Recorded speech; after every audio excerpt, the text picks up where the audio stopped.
Bapak Ibu, sekali lagi salam damai. Shalom. Kalau sudah makan, ada gaya gravitas. Tapi kalau saya misa ataupun seminar ada yang tidur, apalagi di dalam gereja, saya tidak pernah tersinggung. Saya senang, oke, dia mungkin di rumah tidak bisa tidur. Di rumah Tuhan dia bisa tidur. Saya bahkan berdoa, semoga Tuhan dia hanya tetap menangis.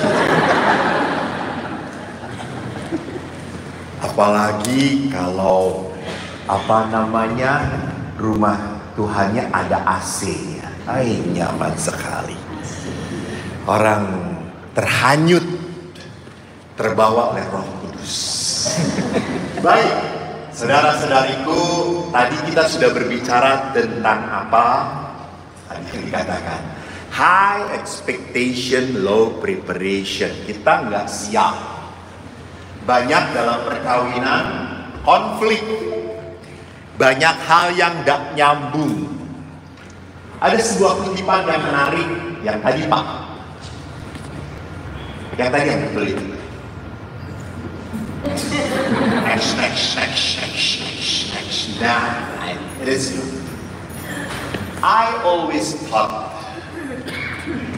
that love was shaped like a heart, but actually shaped like a cross. Kita berpikir pernikahan itu bertabur bintang, bunga mawar yang cerah, selalu indah bersama dia.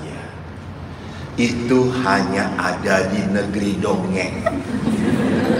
Ya, tidak ada di dalam kenyataan. Semua panggilan harus sadar bahwa kita dipanggil untuk mengikut Yesus. Anda pernah ingat cerita saya waktu di rumah retret? Kalau Anda lupa, kalau Anda ingat, tidak apa-apa lah. Saya itu kalau memberi retret anak-anak saya senang. Karena kalau orang tua yang beri saya seminar, saya gampang. Kan orang tua tuh kalau duduk ya pura-pura bahagia lah, gitu, pura-pura ngerti lah, walaupun gak dong apa-apa gitu ya. Yang lain ketawa, kita ketawa berjamaah. Tapi kalau memberi retret anak-anak, Bu, saya tuh bisa ahli cerita dan seterusnya. Karena 20 tahun saya dengan anak-anak. Saya harus membuat anak-anak 2 jam betah dengan saya. Karena dengan anak-anak baru 5 menit saya tidak menarik langsung. Pastor, mau kencing? Saya bertahan dulu tonatan. Ini udah netes. Iya, udah kerukan. 1 ya, langsung 30 anak. Saya juga mau kencing. Itu mereka udah bosan berarti. Itu mereka udah bertahan. Maka saya harus pintar dengan mereka. Maka saya sudah ahli, saya selalu berkata, please, 30 minutes, I will talk with you.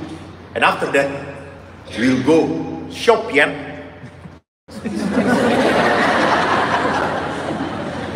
Kita akan kencing berjamaah. Kita akan ada acara saling mengencingi. Nah, kan kalau anak-anak tuh spontan, mereka spontan. Lalu kan anak-anak yang retret itu kan tidak semua Katolik. Saya senang bahwa tadi beberapa peserta pernah retret dengan saya. Syukur kepada Allah. Mereka sudah bertobat, walaupun bukan karena retret dengan saya. Jadi SD itu kalau retret kan ada yang Muslimnya, ada yang Budanya, ada yang Hindunya, ada yang Katolik dan Kristennya. Lalu saya tanya, Nana, siapa yang Muslim? Angkat tangan. Siapa yang Buddha? Angkat tangan. Siapa yang Kristen? Angkat tangan. Siapa yang Katolik? Angkat tangan. Biasanya sekolah Katolik didominasi oleh orang Kristen. Banyaknya orang Kristen. Sekolah Kristen didominasi oleh orang Katolik. Lalu setelah saya angkat, nah, kenapa kita yang Kristen Protestan, Advent, Pentakosta, bahkan Katolik kita disebut Kristen? Kenapa kita disebut Kristen? Ada 1 anak dan banyak yang lain angkat tangan. Saya lihat ada 1 anak, dia dengan semangatnya mau tanya, saya. Ya, nah, kenapa? kita disebut Kristen? Karena kita bukan Muslim.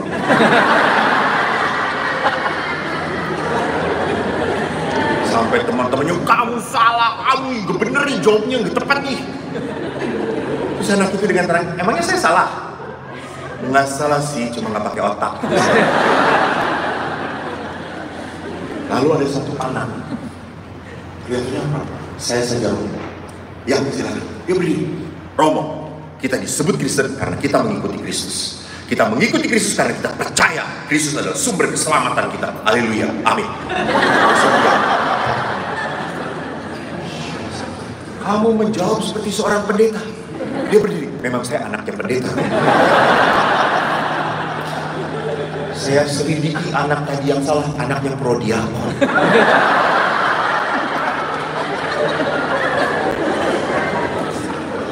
Lalu saya ngomong, betul, kita disebut Kristen karena kita mengikuti Kristus. Bagus. Nah, kalau kita mengikuti Kristus berarti yang di depan siapa? Kristus Romo, Yesus Romo. Yesus yang harus di depan, kita di belakang. Oke. Kalau Yesus ke kiri, ya ke kiri Romo. Kalau Yesus ke kanan, ya kita ke kanan Romo. Kan harus setia. Kalau Yesus lurus, ya lurus juga Romo. Kan pengikut harus ngikutin. Lalu saya tulis-tulisan, ambil salib. Kalau Yesus disalib, itu semua seperti pengkhianat ini tertawa dan tidak menjawab. Sampai saya ngomong, kalau Yesus disalib, anak prodiakon kata, saya sudah gelisah mau menjawab apa, karena tidak ada yang lain. Lalu akhirnya, ya sudah, kenapa? Gimana kalau Yesus disalib? Saya Romo jawab, ya kalau Yesus disalib, biarin aja dia sendirian Romo.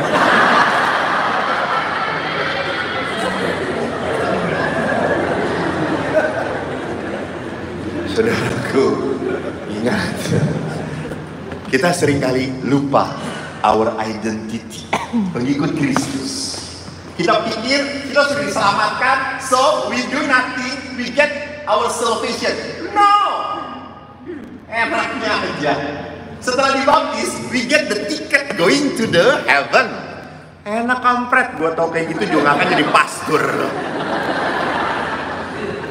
Nggak seperti itu kali gitu ya. Maka lihat Ibu Teresa bagus banget. Next, kutipannya. Love until it hurts. Real love is always painful and hurts. Then it is real love. Real and pure. Jadi cinta itu terbukti pada saat kita berani menderita untuk orang yang kita sayang. Oleh karena itu, kalau Anda mencintai, Anda harus siap dibuat menderita oleh orang yang disayangi. Oke? Am I right? No? How come? Ya harus siap. Harus siap. Why? Harus siap. Bapak Paulus mengingatkan. Next. Di dalam Amoris Laetitia, tidak ada keluarga jatuh yang dari surga dibentuk sempurna, kemas sekali dan bagi semua. Membutuhkan perkembangan cinta, kemampuan untuk mencintai. Dan kemampuan untuk mencintai itu diwujudkan, ditunjukkan dengan kemampuan untuk mengampuni. Tolong bedakan kemauan dan kemampuan. Mau mengampuni? Enggak lah. Susah. Apalagi si borong pokoknya. Dia nyebelin. Lihat tidurnya, ya ampun ngangan. Keluar air di mana-mana. Bunyinya, ya ampun MRT-nya kalah. Suaranya. Oh.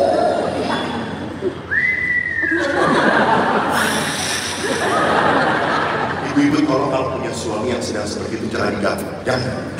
Dia sedang berkomunikasi dengan makhluk jahat. Ya. Doakan saja.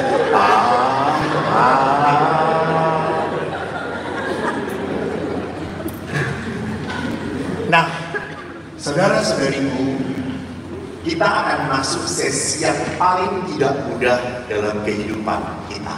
Next, another slide please. About forgiveness. Bapak Paus bagus, ini yang tadi saya katakan. Next, ada gambarnya Bapak Paus Fransiskus. Dalam pertemuan keluarga sedunia, Bapak Paus Fransiskus mengucapkan kalimat ini. Tidak ada keluarga yang sempurna.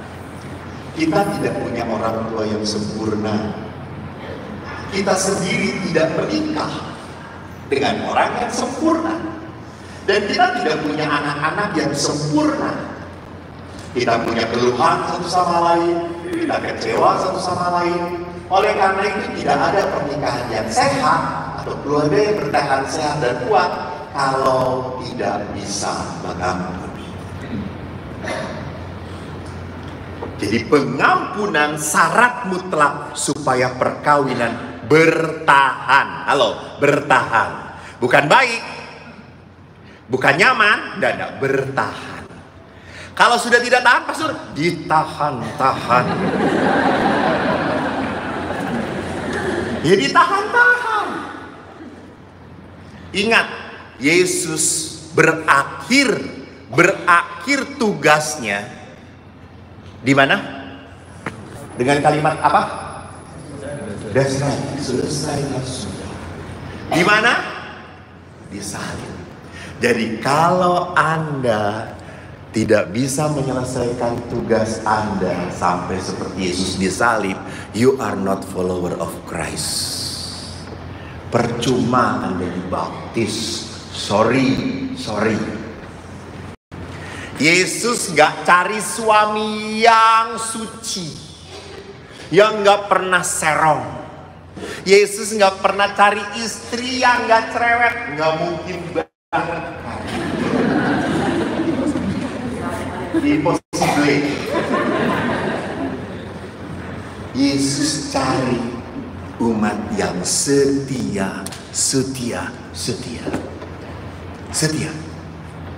Maka kuncinya cuma satu, forgiveness, pengampunan. Coba dalam hidup Anda, apakah mudah mengampuni itu? Sulit mengampuni? Sulit? Sekarang siapa yang duduk di samping orang yang sulit Anda ampuni? Angkat tangan. Nggak perlu.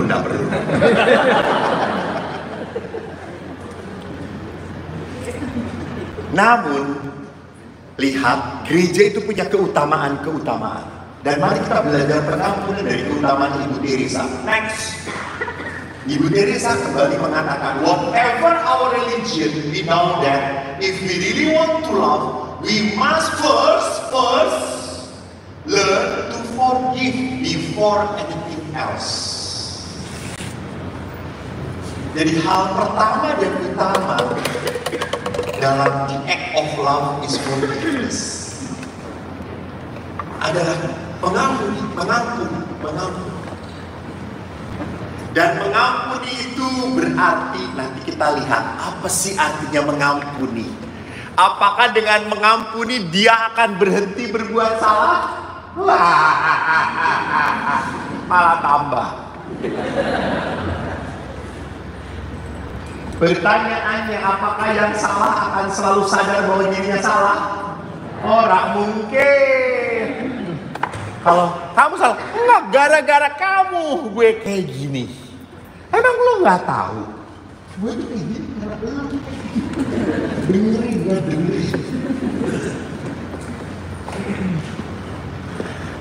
Jadi kalau kita masuk Ekaristi, keren banget Ekaristi itu. Kalau Bapak Ibu sadar. Karena Ekaristi dimulai dengan apa? Mea culpa, mea maxima culpa. Saya berdosa, saya sungguh berdosa. Tidak ada dalam mekanisme kau berdosa, kau sungguh berdosa.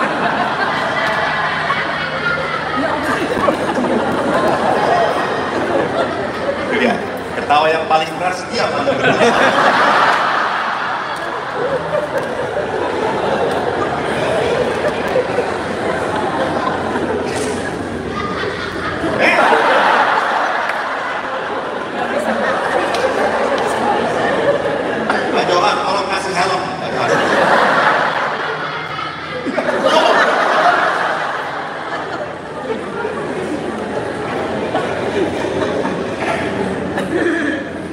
Jadi Ekaristi sebagai sebuah perjumpaan kita dengan Tuhan yang paling ulung, paling unggul pun mengajarkan kita becoming apa?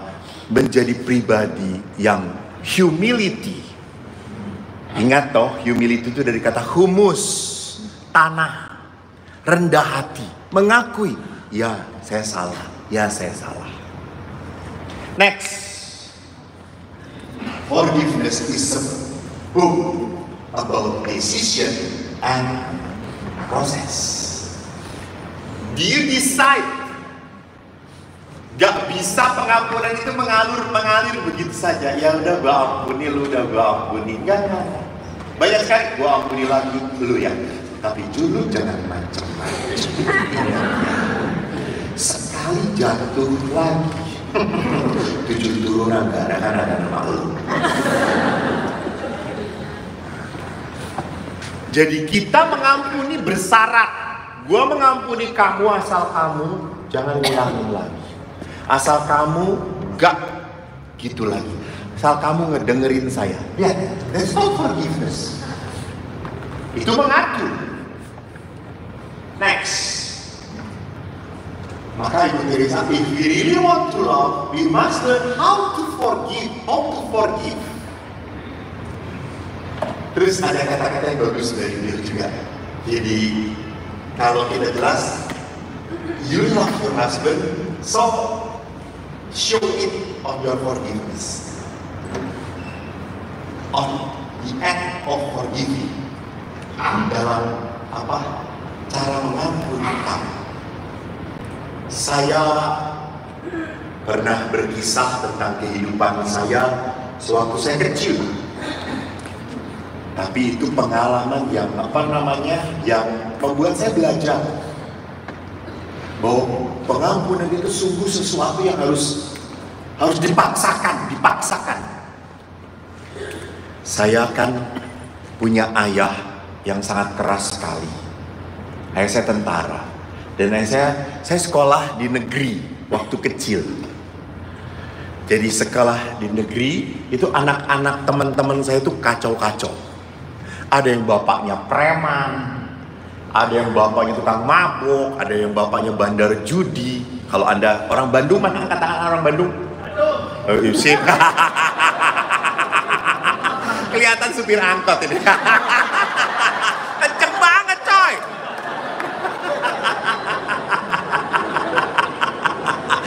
Bandung, kali deres. Cimahi. Oh, anak kolong. Jadi kalau di Bandung itu mereka pasti tahu Cicadas lah ya. Cicadas itu adalah daerah Bronx, daerah kayak Mangga Besar tapi kacau-kacaunya gitu ya. Ya kayak Priuk, betul, kayak Priuk, kacau di situ, preman. Anak-anak kecilnya pada ngerokok. Ngerokoknya tuh pakai kulit jagung. Anda tahu kulit jagung? Lalu tembakaunya tuh ngambil puntung rokok. Jadi puntung rokok dibubarin sama anak-anak, kan keluar tembakaunya saja. Dilinting lagi sama anak-anak pada ngerokok. Teman-teman saya kayak gitu. Dan bapak saya sudah ngomong, kok nggak boleh ngerokok. Kamu ngerokok habis sama bapak. Lalu saya dengan teman-teman saya yang seperti itu, pada ngerokok. Lalu saya diam. Terus teman-teman, kok ngerokok kok? Mung. Mana tuh ngerokok lain bebaturan. Kamu nggak ngerokok bukan teman. Enggak. Udah sekali nanti temen. Ya sudah, saya hirup sekali. Batuk saya. Friend. Teman. Ayah kan Anda tahu, rokok itu kan bau nempel di baju. Oh, apalagi puntung rokok, apalagi pakai pakai daun jagung, itu lebih kenceng. Pulanglah ke rumah, saya pulang, itu saya mau langsung cuci. Karena saya takut dengan ayah. Pulang ke rumah, saya lihat di jendela, laler hijau sudah ada di situ. Anda tahu kalau tentara kan pulang selalu pakai baju hijau. Aduh, laler hijau ada di situ. Saya sudah ketakutan. Saya masuk, gitu. Ayah saya baru ganti sepatu. Dia turun, Pak, sudah pulang? Ya, Anda habis piket. Saya baru sadar, ayah saya baru pulang piket. Tadi malam itu nggak pulang, dia pulang jaga. Oh, terus saya salam ayah. Lalu ayah berkata, kok bau rokok ya kok? Terus saya, iya ya Pak, kok bau rokok ya Pak? Jangan-jangan tadi ada tamu Pak. Asbaknya masih bersih. Lalu berkata, kamu merokok ya? Enggak, aku kan enggak merokok Pak. Enggak, kamu merokok. Enggak, masih kecil kok, enggak merokok. Lalu ayah berdiri, saya ditempelin. Pak, kamu merokok? Iya. Anda tahu, pembantaian dimulai. Oh, saya dihajar. Pang. Nah, pada saat saya dihajar, saya tuh melihat ayah. Ada jengkel. Melihat ayah. Dan tidak boleh, saya jawab. Ayah marah, nggak boleh menatap. Saya menatap ayah. Ayah makin marah. Sudah semalam nggak tidur, punya anak bodoh belum on. Ketahuan merokok, dia makin jengkel. Dia keluarkan sepatu boot tentara. Anda tahu sepatu boot tentara dalamnya itu isi lempengan besi. Dilemparkan hanya dalam jarak 2 meter. Pam, percis kena bibir saya. Gigi saya patah dan berdarah. Saya kabur dari rumah. Saya ingat saya pergi ke sawah. Saya di sawah, saya tendangin kaleng. Eko nanti kalau udah gede kita berantem. Ayo berani. Sekarang masih kecil, Eko takut. Kita berantem pakai golok. Eko berani. Sampai sore saya tidak dicari oleh ayah. Karena ayah punya anak 4. Hilang 1, masih 3. Apalagi yang hilang adalah anak yang bodoh. Beruntung bagi ayah. Lalu yang cari saya siapa? Mam. Ibu adalah orang yang paling menyayangi saya. Ibu tuh datang pulang kerja, dia tanya, kok nggak ada? Kabur, kata ayah. Orang mbok goleki, rak wis ben wae. Ben modar sekalian. Itu ayah ngomong kayak gitu. Gendeng kan? Lalu ibu itu datang ke sawah, kok pulang? Jak, nggak mau. Nanti kalau pulang aku dimarahin oleh ayah.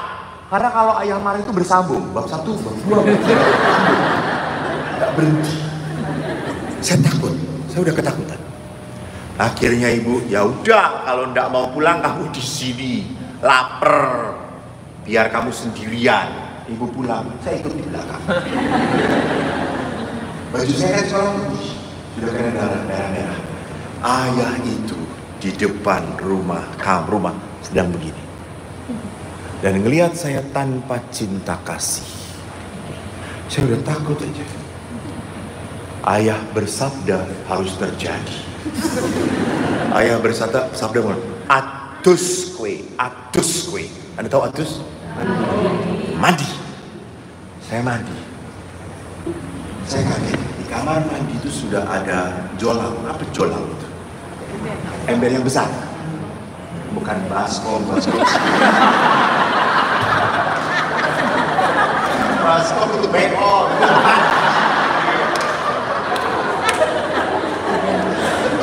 Ember besar. Suami tidak boleh menertawakan istrinya. Ini gak apa-apa, salah dikit nih gak apa-apa.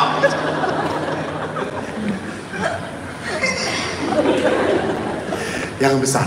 Dan saya, hangat. Air hangat. Lalu saya lihat disitu sudah ada baju saya, baju ganti saya. Terus saya, wah ini pasti setelah mandi dihajar. Makanya mau Eko kuat. Kuat. Mandi. Setelah mandi, ayah itu di depan. And this is the big problem untuk ayah. Lalu ayah berkata, duduk. Saya udah duduk, ketakutan, diem.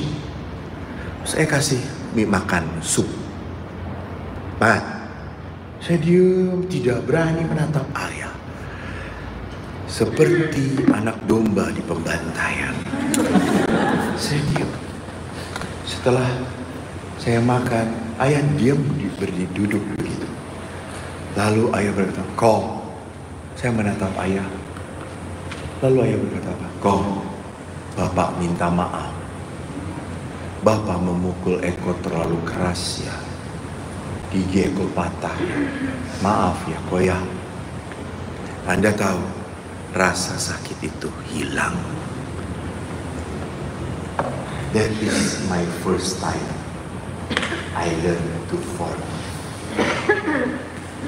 Ayahku yang begitu keras, dia salah, dia mau minta maaf. 2 bulan yang lalu saya argue dengan ayah saya, kenceng-kencengan. Sudah jadi pastor. Padahal ibu sudah meninggal, dia satu-satunya yang berharga bagi hidupku. Kita marah, Mama. Lalu setelah itu saya duluan. Pak, maaf, Eko duluan ngebentak Bapak. Maaf, Eko salah. Dan Bapak saya, aku juga salah kok. Maaf kok, aku terlalu egois. Oke, thank you. Terima kasih.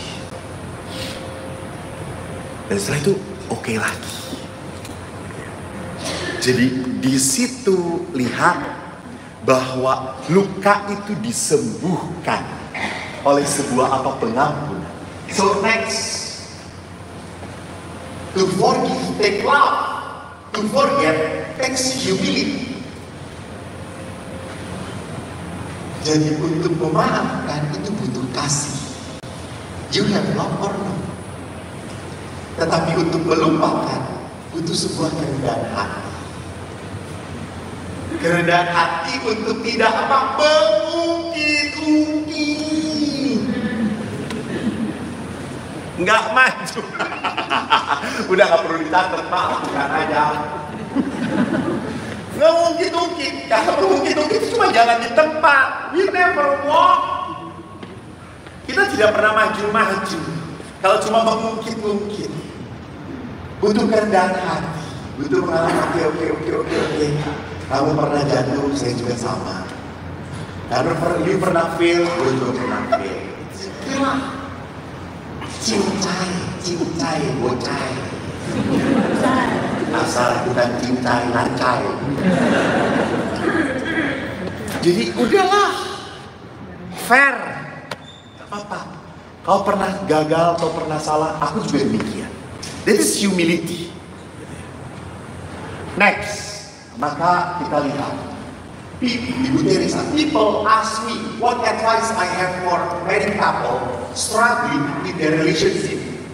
I always answer, pray and forgive. And to young people from violent homes, I say, pray and forgive. And again, even to single mother with no family support, pray and forgive. So, apa sih connectionnya antara pray dan forgive?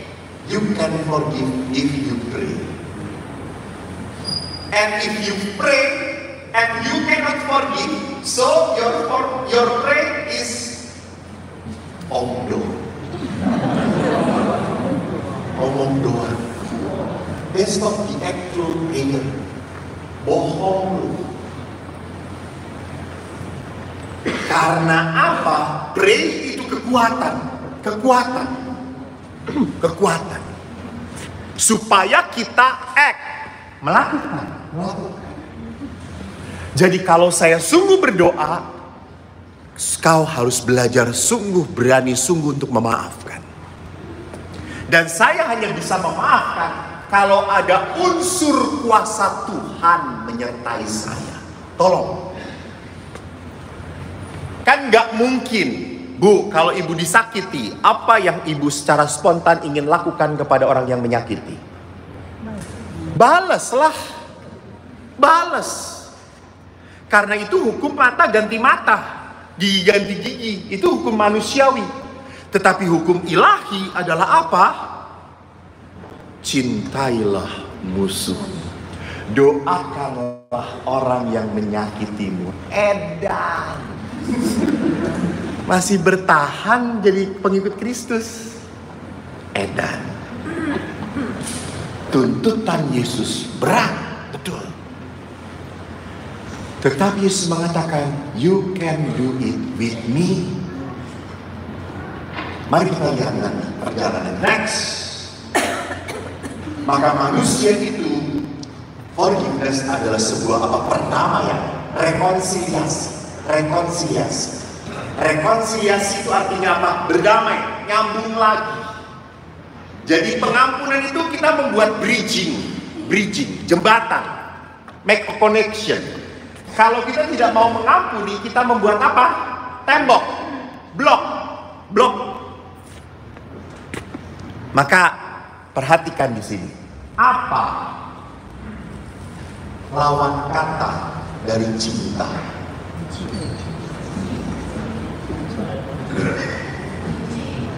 Apa? Benci. Lawan katanya dari cinta adalah benci. Lawan kata dari cinta sesungguhnya adalah apa? Tidak peduli. Dan kalau orang sudah tidak peduli, itu berarti apa? Dia sudah tidak cinta lagi. Maka cara pedulinya istri kepada pria itu beda. Diteleponlah. Di mana? Itu ada suara wanita, siapa itu? Nih, ini supermarket. Banyak banget wanitanya. Enggak, itu ada yang beda suaranya, saya kenal. Itu saya kenal gitu. Udah video call aja, video call. No, mau kenalan. Jadi perhatikan bahwa kalau orang sudah tidak peduli lagi, maka apa? Maka itu sudah tidak ada cinta lagi. Maka bapak-bapak bersyukurlah kalau masih ada di telepon. Di mana? Jam berapa? Dengan siapa? Bersyukurlah. Saya itu tidak pernah ditelepon sama pastor saya. Iya, ada yang peduli gitu ya. Tahu-tahu ada berita Eko mati. Oh, gitu. Nggak ada yang apa namanya, tidak ada yang memperhatikan. Oh, kamu nggak makan, nggak. Maka kan, sorry, maaf, ini hal yang kadang-kadang memalukan dalam dia. Ada berapa istri yang mati di kamar sampai 3 hari baru ditemukan. Saking tidak pedulinya. Biarlah loh orang-orang rohaniwan. Seringkali juga rohaniwan harus sadar, siapa yang paling sering mengingatkan pastor? Ibu-ibu. Promo sudah makan belum?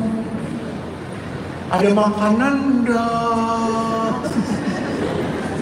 Itu Pastor Johan 15 tahun di sini subur.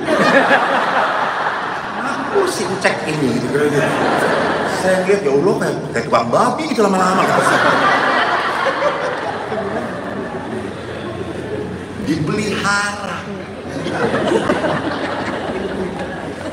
Ibu-ibu di Indonesia kalau ngasih makanan ke pastor, selalu makanan baru dimasak. Tuh, makanan baru. Suaminya udah 7 hari diangetin lagi. Kasian banget. Betul mama bapak.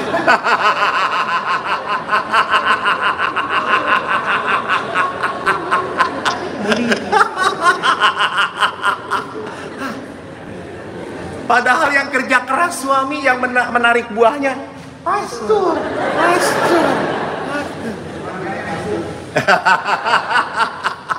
Dapat bonusnya. Kenapa? Karena pastor pinter rawat hati ibu-ibu. Dibuat gembira ibu. Gimana kabarnya? Gitu. Lihat tadi aja yang potret saudara-saudara. Kalau saya ngikutin capeknya, udah. Ayo, boleh. Pas udah capek kan? Enggak.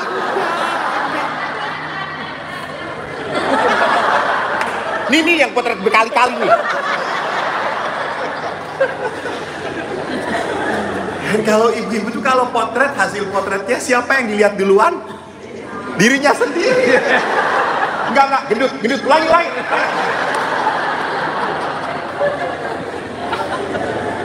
Pernah saya dengan ibu sampai 4 kali, Bu, udah, kata saya, ibu tadi udah berkali-kali gitu.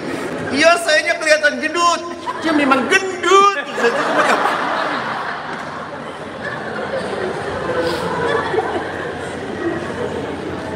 Maka Bapak Ibu, Bapak-bapak, Anda harus tahu bagaimana memotret istri Anda. Harus kelihatan ramping, balikin. Ya, Bapak, itu anak milenial, angle-nya harus bener. Jangan ngeblok begitu, ngeblubur itu, jangan ya. Ambil dari jarak jauh. Kalau bisa 2 kilometer. Saya yakin istri Anda ramping. Angle-nya jangan lurus, dari atas sedikit. Jadi kelihatan slim. Saya suka ini bener gak motretnya, karena pasti ngulangin lagi. Pernah dia ngulangin lagi setelah 4 kali dia baru puas. Bagus. Terus kan saya ingin tahu tuh bagaimana ukuran bagusnya itu toh. Gua lihat. Bagus. Memang sih ibunya slim, tapi guanya blur.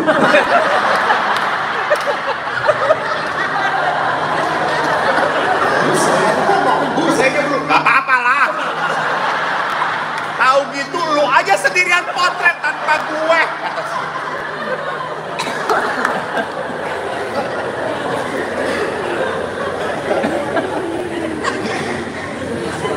Jadi, mari kita mencoba untuk melihat perdamaian, rekonsiliasi di dalam sebuah perjalanan pengampunan itu apa yang harus terjadi. Next.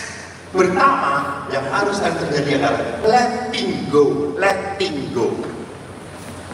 Kan tadi di sesi tadi saya selalu mengingatkan, kita tuh selalu pintar mengumpulkan penderitaan, bukan mengumpulkan berkat, mengumpulkan kesakitan.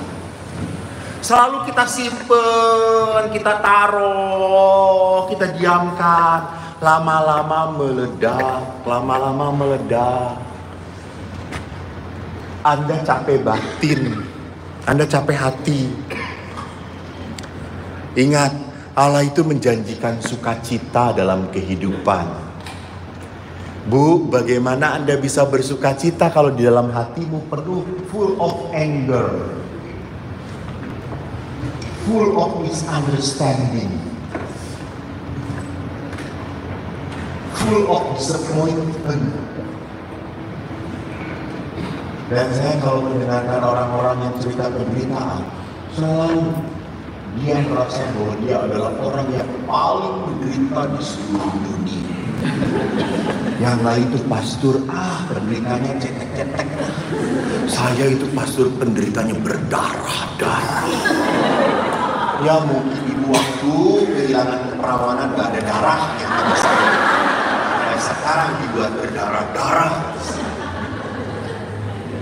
Selalu kalau kita menderita, kita selalu berpikir bahwa kita yang paling menderita. Letting go. Ini perumpamaan yang selalu saya gambarkan. Tapi ya baguslah, sederhana tapi bagus. Ini teh, ya. Saya punya, dikasih sama ibu-ibu. Beli di mesin. Apa disebutnya mesin? Mesin, beli di sana. Ini teh. Lalu saya minum, tehnya tinggal setengah. Datanglah Pak Johar. Pak Johar tahu saya senang kopi Americano. Lalu Pak Johar ngomong, Romo, saya punya kopi Americano. Sedangkan saya sedang pegang gelas ini, misalnya gelas ini berisi teh. Mau Romo? Mau Pak Johar? Aku mau. Terus Pak Johar berkata, ini saya tumpahkan ya. Bagaimana supaya saya bisa menikmatin kopi dari Pak Johar? Padahal di gelas saya masih ada teh. Apa yang saya lakukan? teh ini buang dulu, atau saya habiskan? Apakah mungkin teh ini saya tetap simpan, lalu kopinya ditumpahkan di sini? Saya akan bisa menikmati americanonya? Nggak bisa. Itu, saya selalu sayang untuk membuang. Bagaimana Tuhan bisa memberkati saya, mengisi saya dengan berkat, kalau gelas saya dipenuhi dengan kotoran-kotoran. So, let go, buang dulu. Saya hidup dengan 10 pastor bahagia. Belum tentu mereka bahagia dengan saya. Itu bukan urusan saya. Iya kan? Saya selalu sukacita. Saya menciptakan kebahagiaan di tengah mereka. Saya selalu ingin bersama-sama. Anda tahu Bapak Ibu, kalau para pastor rekreasi, ya namanya laki-laki, tidak ada suasana. Semuanya. Kita pernah, Anda tahu Pantai Pangandaran? Tahu Pangandaran? Apalagi orang Cimahi ya, orang Bandung tahu. Rekreasinya Pangandaran lagi gitu. Di Pangandaran kami 10 pastor rekreasi. Anda tahu, kami jalan ke pantai, kami diem begini. Terus saya mengatakan, kita ambil rosario kita sama-sama. Terus teman saya, kenapa nggak jalan salib aja sekalian?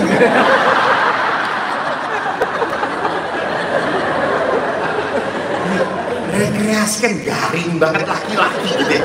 Nggak ada yang menariknya satu sama lain gitu ya.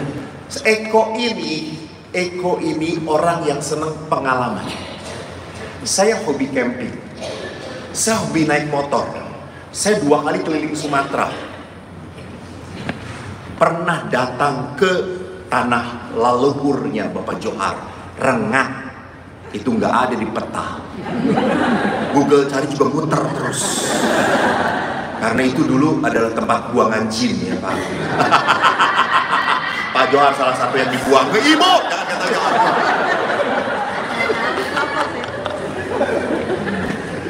Saya hobinya camping, saya hobinya jalan. Lalu pada saat di Pangandaran itu kita rekreasi, saya pinjam body surfing. Anda tahu body surfing? Itu papan selancar tapi tidak berdiri, kita tiduran. Terus teman saya, ngapain kok? Pinjam body surfing, mau main di pantai. Jangan kok, malu kelihatan umat. Emang kita bukan manusia, kagak apa-apa lah, pakai cangcut juga nggak apa-apa. Sama burung punya, sama udah ribut lah. Kecuali burung lu 2.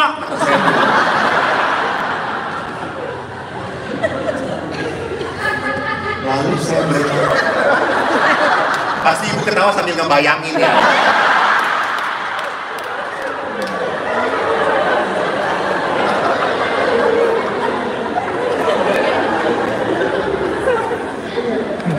Lalu saya itu main body surfing, semua pastor lihat, enak ya kok, enak. Sewalah mereka body surfing. Wah, lalu kita main senang, ketawa akhirnya. Lalu pada saat main itu, saya ada satu teman yang nggak terlalu bisa berenang, tapi dia mulai menikmati. Terus saya ngomong, ingat ya pantai selatan itu ada Nyi Roro Kidul. Dan Nyi Roro Kidul itu katanya senang orang-orang yang nggak kawin. Bener kok? Iya, usah dia balik kamu.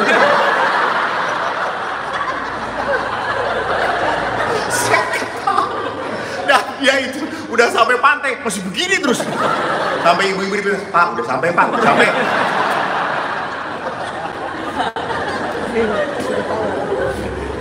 Jadi saya 10 pastor semua tidak menyenangkan saya. Ada kontrak, kita pernah berkelahi, kita pernah argue, but I never put it on my heart.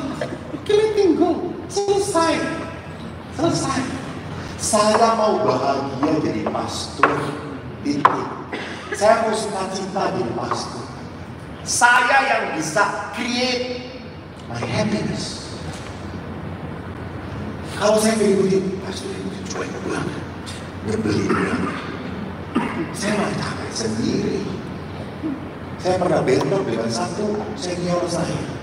Senior ini kalau ditugaskan selalu banyak alasan. Saya nggak bisa. Ada tugas. Tugasnya lagi, saya nggak bisa. Nyebelin banget. Saya tanya pimpinan, pastor mau bunuh itu dosa. Kenapa mau bunuh itu pastor? Saya ada tentara, saya kalau nggak suka hajar. Oh, kamu pastor, pastor. Gak ada cerita pastor masuk wing. Saya langsung dilarikan dia ke Papua. Lalu akhirnya pastor biasa pimpinan sabar. Dia menyucikan kamu. Haleluya.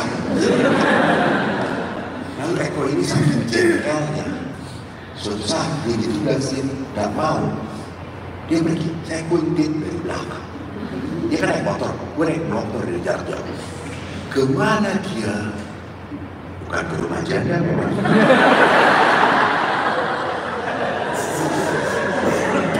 Dia main badminton dengan ibu-ibu janda.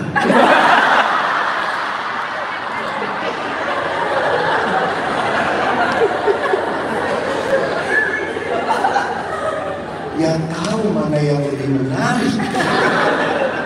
Eko marah, jengkel, kesel. Saking keselnya, I never talk to him anymore. Gue cuekin. Tapi namanya orang salah tuh kan gak pernah merasa bersalah. Iya gak? Dia oke-oke saja. Dan kami kalau di biara, doa malam, itu kami harus berkeliling. Dan dia percis di depan gue. Pas doa. Abang-abang makin small. Dan doa selalu ditutup dengan doa Bapak kami. Dan doa Bapak kami itu ditutup dengan kata-kata yang paling gak gue suka. Ampunilah kesalahan. Gak mau gue. Kan, ya toh? Ampunilah kesalahan kami. Seperti saya tidak mau mengampuni dia. Gak, saya Bapak kami dia. Saya gak mau. Dan dia setiap pagi kalau makan selalu menyapa saya, halo Eko, apa kabarnya? Dia duduk di samping saya nggak ajak ngomong. Saya ajak ngomong teman yang sebelah kiri saya, dia sebelah kanan. Lama-lama saya itu, wah bisa hancur panggilan saya. Lalu saya ingat, iya, saya selalu memberi nasihat pada umat. Lu kalau nggak bisa memaafkan, berdoa, doa. Saya novena. Tuhan ubah dia. Dalam nama Yesus ubah dia. Kalau perlu pindahkan. Saya percaya pada kuasa doa 9 hari, 2 doa. Pada hari ke-9 terjadi keajaiban. Saya masuk kamar makan seperti biasa dia berkata, halo Eko. Tiba-tiba, halo lagi. Eko menjawab.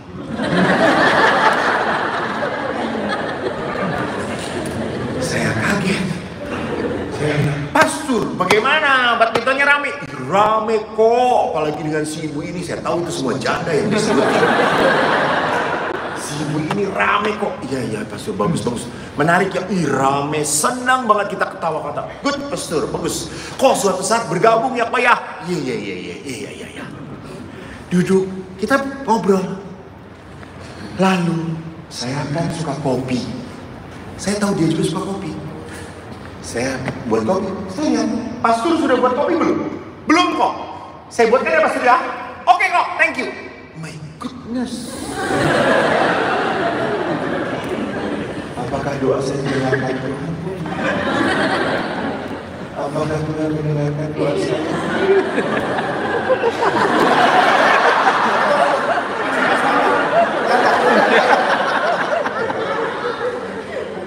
Apakah Tuhan mendengarkan doa saya? Tuhan mendengarkan doa saya? Ibu nggak mendengarkan cerita saya.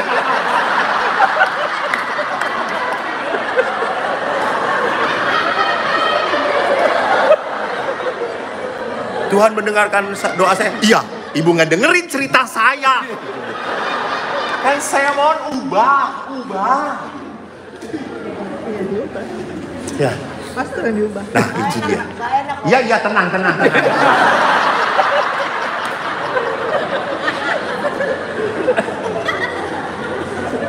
Tuhan mendengarkan doa saya. Tuhan tidak mengikuti saya. Dia ubah saya. Saya jadi lembut. Tiba-tiba saya jadi mau ngobrol dengan dia. Tiba-tiba saya jadi baik. Dan setelah saya baik pada dia, apa yang terjadi? Dia setiap ditugaskan malah jadi mau. Keren. Pas tugas ini bisa nggak? Kalau nggak bisa nggak apa-apa. No. I can. I take. My goodness. Really? Ya. Wow. Oke. Setelah kita akrab, dia dipindahkan.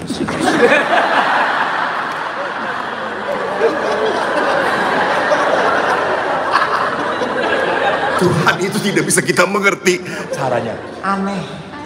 Babe kita itu aneh yang ada di surga. Babe itu tadi. When you let it go, God can come. So let God. Let God. Setelah letting go, you can let God. Let God. Ibu-ibu, sungguh saya sebagai pastor, saya merasa ini semua karena berkat Tuhan. Karena berkat Tuhan. Saya dipakai gitu ya. Saya tidak punya mimpi dari dulu bahwa saya menjadi famous, terkenal. Dulu waktu saya kecil, kalau Anda tahu, saya itu dijauhi oleh perempuan, teman-teman saya. Hobi saya itu cari layangan, maka saya hitam. Sejak kecil saya ada selalu umbel 2 di sini. Warnanya hijau pekat. Apa ini dalam bahasa Inggris ini? Leho, ya Allah. Kelihatan Cimainya kampung banget itu. Orang sudah nyebutnya leho, betul leho. Oh leho keluar. Ingus hijau. Lalu kan teman-teman seorang sudah ya udah kita bahasa Sundaan lah gitu. Orang itu eko tegel lekona yis. Piceun nggak akan dibuang, dimasukin lagi.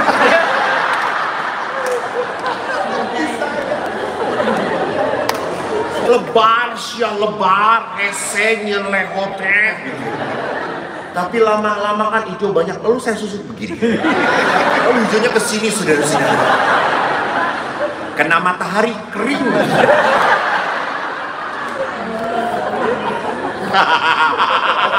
Diskusi, lu pernah ya? Kenapa lu sayang sama dia?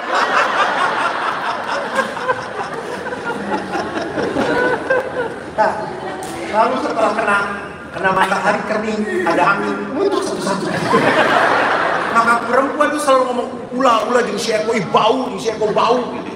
Saya pernah kan kalau SMP itu kan duduk dicampur laki perempuan. Lalu ada perempuan di samping saya. Eko, minggir. Ini batasnya. Jadi sejak kecil saya sudah takut dengan wanita gitu. Gak boleh lebih. Saya diem saja. Saya kata, nggak banyak apa yang mau dekat dengan saya. Sekarang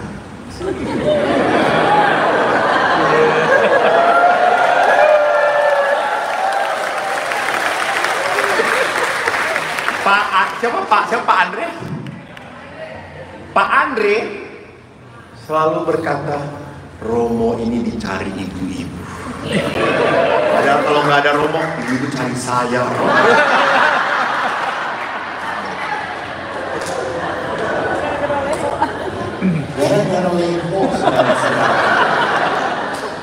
Jadi apa yang menarik dalam pengalaman kita di saat Anda berani berserah kepada Allah, Allah turun tangan, Allah turun tangan, Allah tolong kita.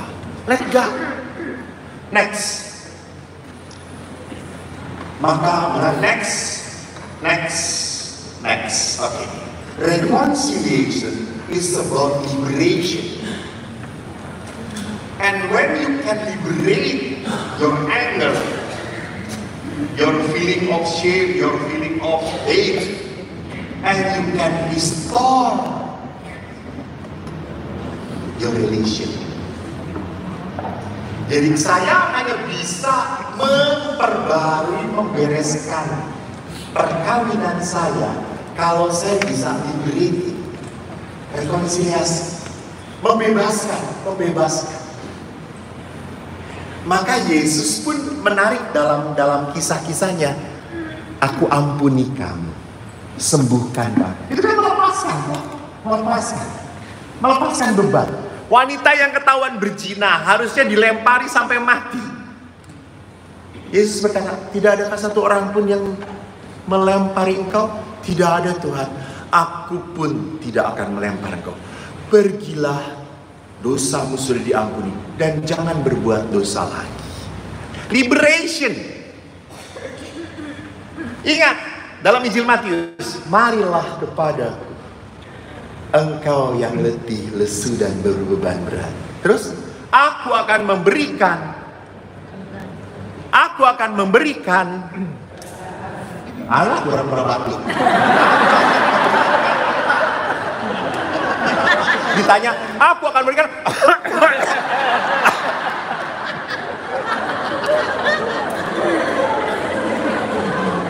aku akan memberikan kelegaan kepadamu. Kelegaan, liberation, kelegaan. Jadi janji Yesus adalah apa? Kelegaan. Tetapi pertanyaannya, bagaimana kita bisa lega kalau kita tidak berani let go. Jadi Tuhan itu, ingat, pernah nggak melihat sebuah gambar Yesus sedang membawa Dian di depan sebuah pintu? Pernah ya? Atau beberapa kurang jalan-jalan ya? Jadi itu tuh hasil karya seorang pelukis yang ternama. Waktu selesai melukis, dia kasih kepada seorang kurator, seorang kritikus lukisan. Tolong lihat apa kekurangannya.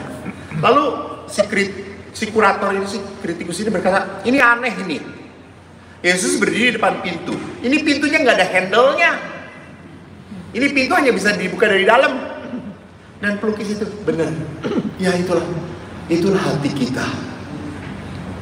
Yesus nggak akan pernah bisa masuk kalau kita yang punya hati nggak pernah open my heart. Baru you open and Jesus will come. Sama, you letting go and God will release you, memberikan kelegaan padamu. Next.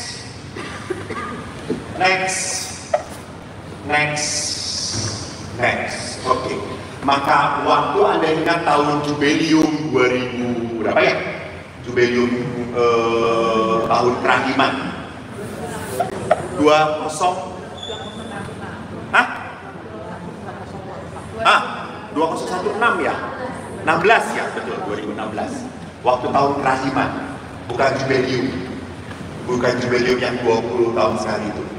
Itu ada tahun kerahiman, dikatakan begini, syarat mutlak orang merasakan kerahiman adalah apa? Sebuah rekonsiliasi, pertobatan, pembebasan.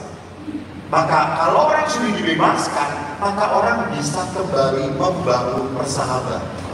Kan tadi dengan Pastor tadi, setelah saya bisa membebaskan dia, mengampuni dia, saya bisa kembali bekerja sama dengan orang. So next.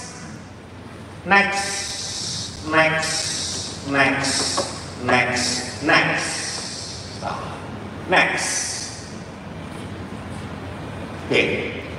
Maka kalau kita kontekskan dengan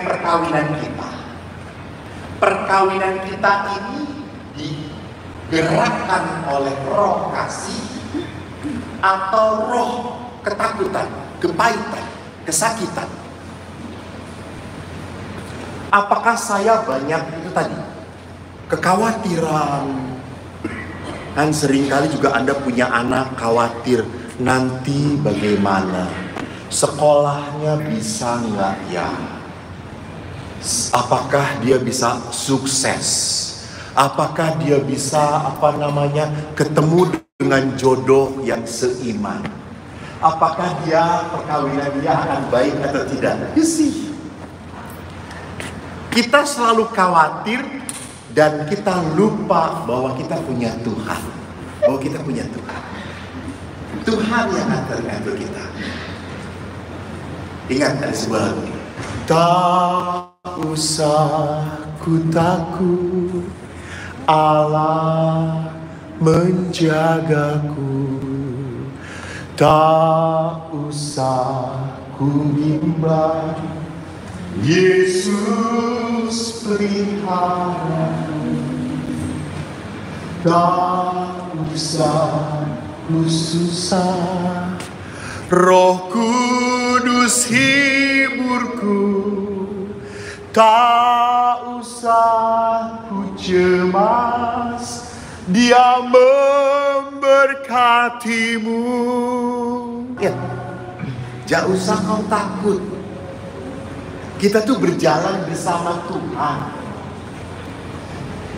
Manusia boleh cemas, boleh khawatir, wajar.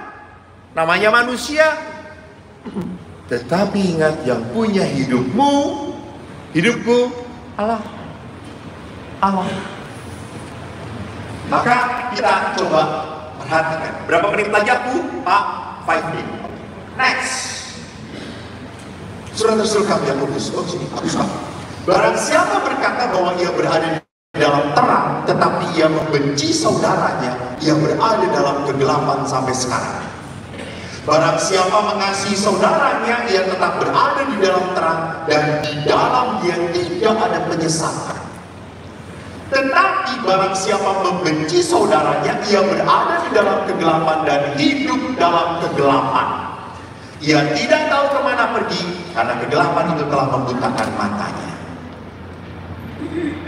Pak, kalau Bapak sedang kesel dengan istri, pernah nggak kesel dengan istri? Karena sering. Jangan takut, jangan cemas. Yang kudus pelihara. Pernah ya, jangan sering, pernah saja. Waktu jengkel, waktu kesel dengan istri, apakah pada saat kekesalan, kemarahan, kejengkelan itu Bapak bisa melihat hal-hal yang indah dalam diri istri Anda?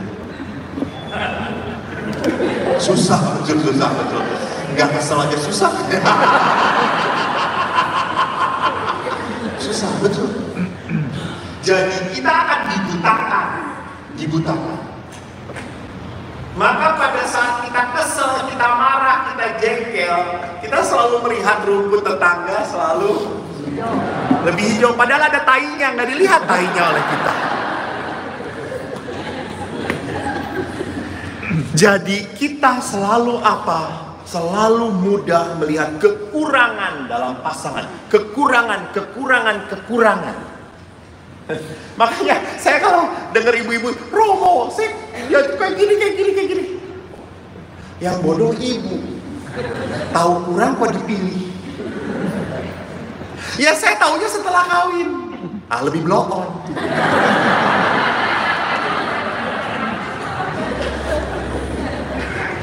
Jadi lihat, barang siapa benci, maka dia ada dalam kegelapan. Tidak mungkin muncul kekaguman lagi. Saya yakin banget, Anda pasti memilih pasangan Anda karena dulu mengagumi dia banget. Betul atau tidak? Betul. Love is blind, you know. Cinta itu buta. Maka kan ada lagunya kok, jatuh cinta sejuta rasanya, dibelai ditendang amboi rasanya. Maka kalau kata orang waktu orang sedang jatuh cinta, tai kuda juga rasa. Gile pernah rasain, gue aja belum pernah. Tai kuda rasa coklat, buset. Sampai semiskin itu saudara-saudara.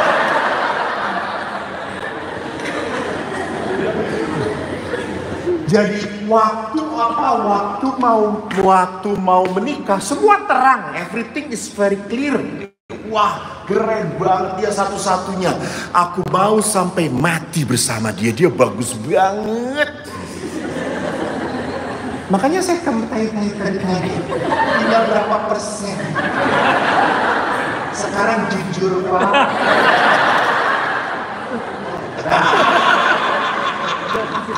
Pol keselnya ingin nampol.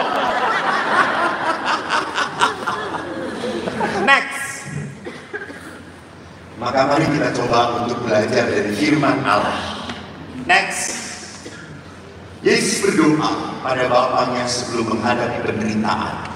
Maka di dalam Injil Markus dikatakan, berjaga-jagalah dan berdoalah supaya kamu jangan jatuh ke dalam kematian, ke dalam pencobaan. Roh memang penurut tetapi daging lemah. Roh kita ini memang selalu baik-baik. Dan saya pernah mendengar Ibu WK. Ibu WK, jangan lupa ya, ibu tuh punya suami, tolong dicintai, dihargai. Oh nggak bisa. Dia kayak gitu bagaimana bisa dihormati? Blow on pas suruh suami saya, blow on. Lihat dia kalau suruh,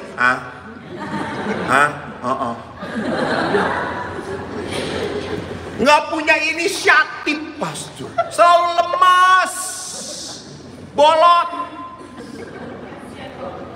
Bu, kalau begitu mari kita buat doa supaya cepat dipanggil Tuhan.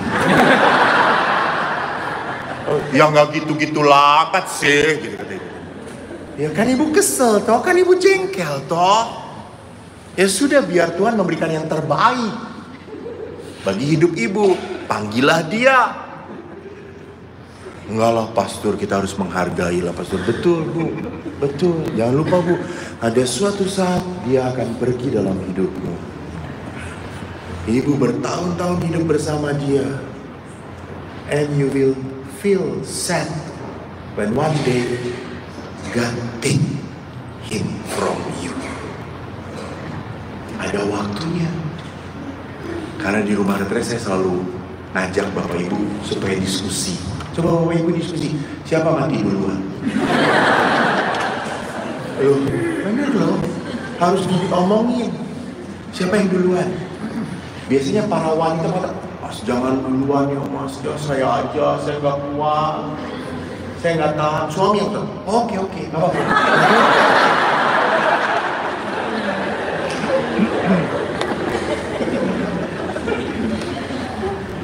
Maka kalau kita kembalikan kepada konteks bagaimana Yesus berdoa, Yesus cari kekuatan.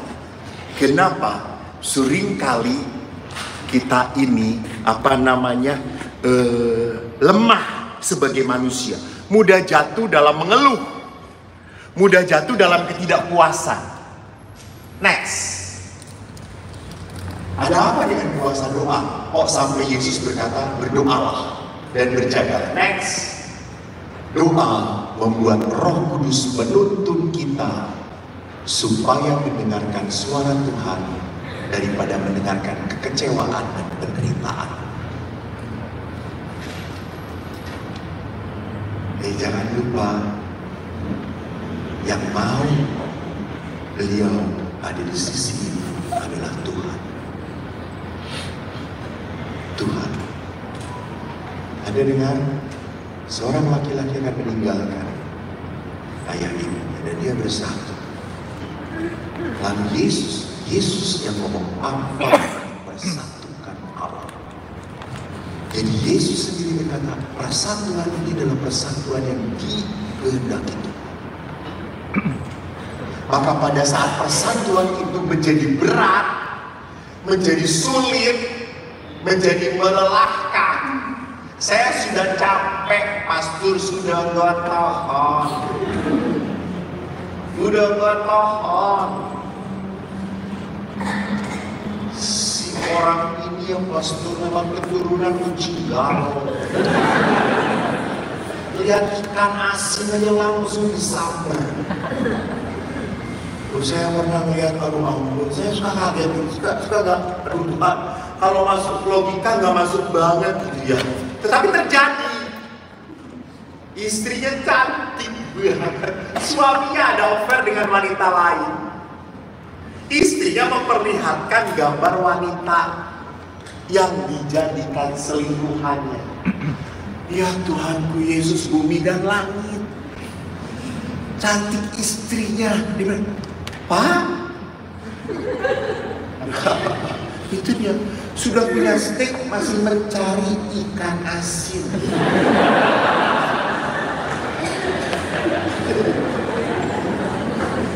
Lalu saya tanya, Pak, kenapa sih Pak?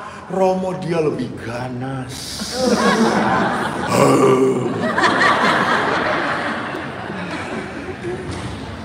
Si ibu itu Romo selalu menghindari saya, selalu menghindari saya.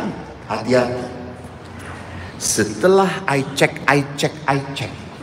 And I listen. Iyalah. Saya kan biasanya ngecek. Dan listen. Salah satu penyebab perselingkuhan adalah apa? Adalah istri yang tidak mau lagi berhubungan badan dengan pasangannya. Ibu-ibu ingat, bagi suami penting banget. Lihat wajah para suami langsung ceria. Ini seminar kayak gini yang besar. Tenang, I'm on your side.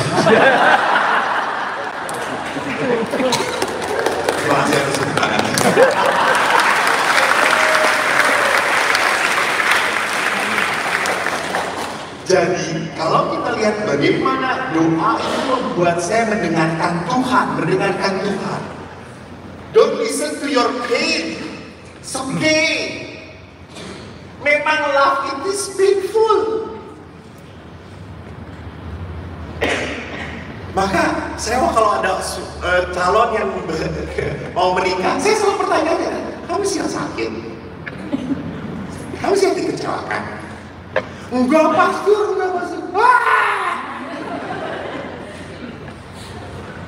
Gue banyak terluka karena mendengarkan.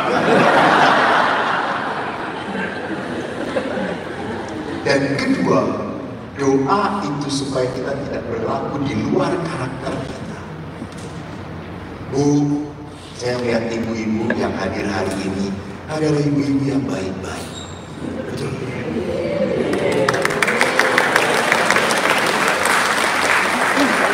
Anda menjadi ibu yang ganas, melibas.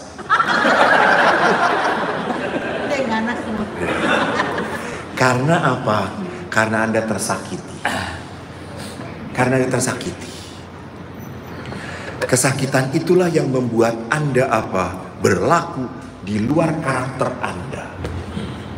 Maka doa itu mencegah supaya kita tidak berlaku di luar karakter Anda. Saya ini di Bandung bekerja sama dengan kelompok psikolog Jakarta. Kami membuat retreat growth.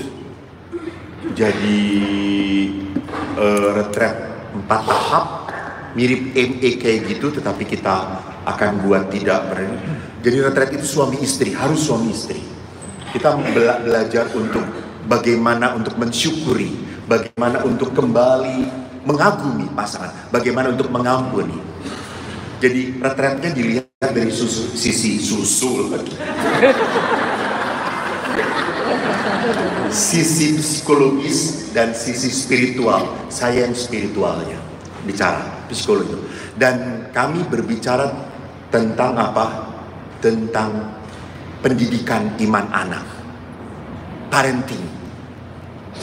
Psikolog bicara tentang psikologinya. Dan kaget ya, psikolog ini terkenal, seorang dokter.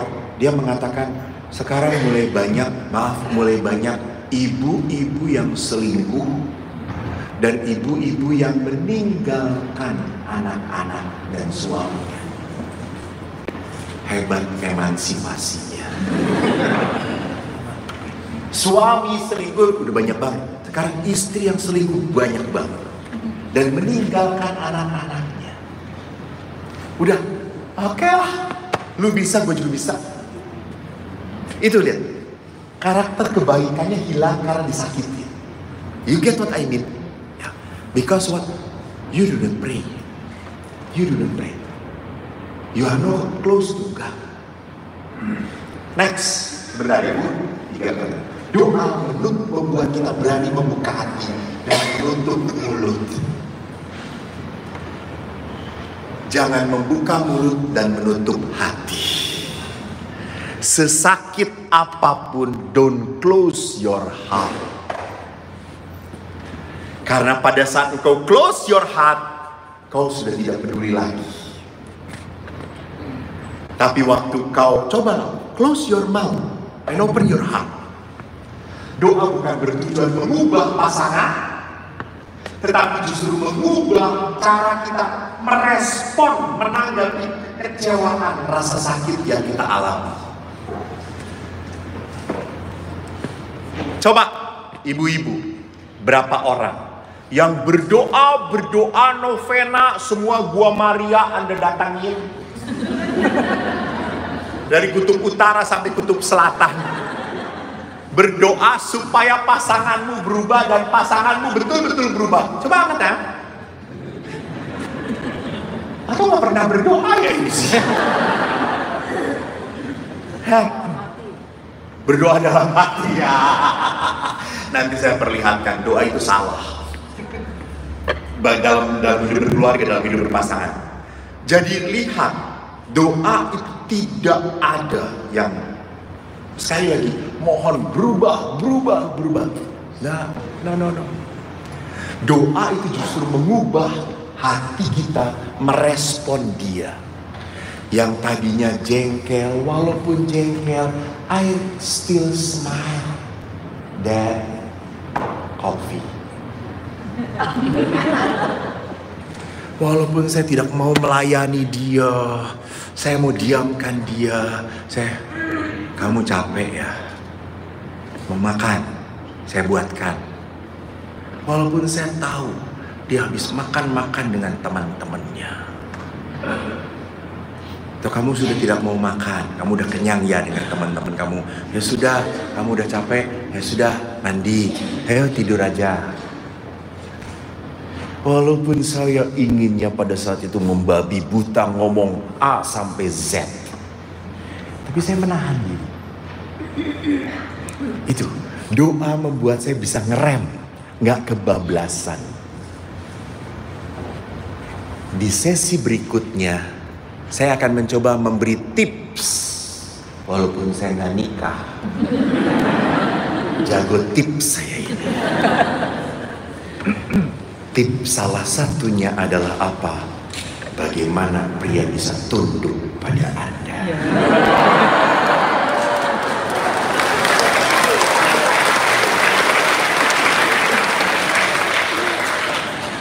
Dan Anda jangan tepuk tangan dulu. Untuk membuat suami tunduk, Anda harus berani berkorban dulu tentunya. Tapi bagaimana juga tips supaya istri Anda begitu mengerti Anda. Kita mencoba. Bagaimana mencoba untuk apa? Membetulkan, memperbaiki. Kan mur dan baut itu bisa matching karena mereka bisa saling memperbaiki hingga akhirnya klop menyatu. Bukan berarti nggak ada lagi friksi, nggak ada, nggak mungkin, selalu ada. Tetapi semuanya bisa dihandle dengan baik. Terima kasih, Anda kelihatan wajahnya sudah tidak beraturan antara hidup dan mati.